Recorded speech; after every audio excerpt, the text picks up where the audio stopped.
शेतकऱ्यांना दिलासा देण्याकरता केंद्र सरकारने नाशिक जिल्ह्यात नाफेड आणि NCCFच्या माध्यमातून कांदा खरेदी सुरू केली। मात्र यंदा ही कांदा खरेदी वादाच्या भोवऱ्यात सापडली आहे। कांदा खरेदीत मोठ्या प्रमाणात गैरव्यवहार केला जात असल्याचा आरोप शेतकरी आणि शेतकरी नेत्यांकडून होतोय।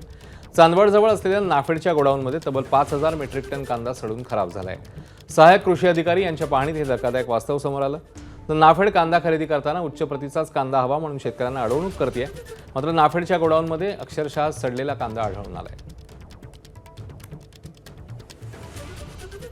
पूर्ण सडलेला कांदा या स्टोरेज सेंटरमध्ये 5,000 मेट्रिक टनाच्या आसपास कांदा असावा आणि तो पूर्ण सडलेला आहे। त्यातनं पाणी निघतंय, आळ्या आहेत, सडलेला आहे, कुजलेला आहे। अजून 8 दिवसांना तो एखाद्या पिकाला खतायोग्य म्हणजे खत होईल अशा पद्धतीची परिस्थिती आहे।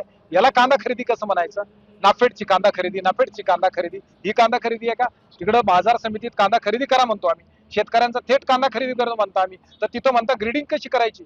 त्यांना कोंब नसलेला पाहिजे, त्यांना रंग असलेला पाहिजे, त्यांना पत्ती असलेला पाहिजे, काजळी नसलेला पाहिजे आणि इथं सडलेला चालतो। त्या ठिकाणी अतिशय निकृष्ट दर्जाचा म्हणजे 15 ते 20 mm पर्यंतचा काही कांदा दिसतोय, जो साठवलेला दिसतोय आणि पूर्ण कांदा सडलेला आहे। त्यापैकी म्हणजे जोही कांदा आहे वरची वर जर बघितलं आत 70 ते 80% कांदा पूर्ण सडलेला आहे।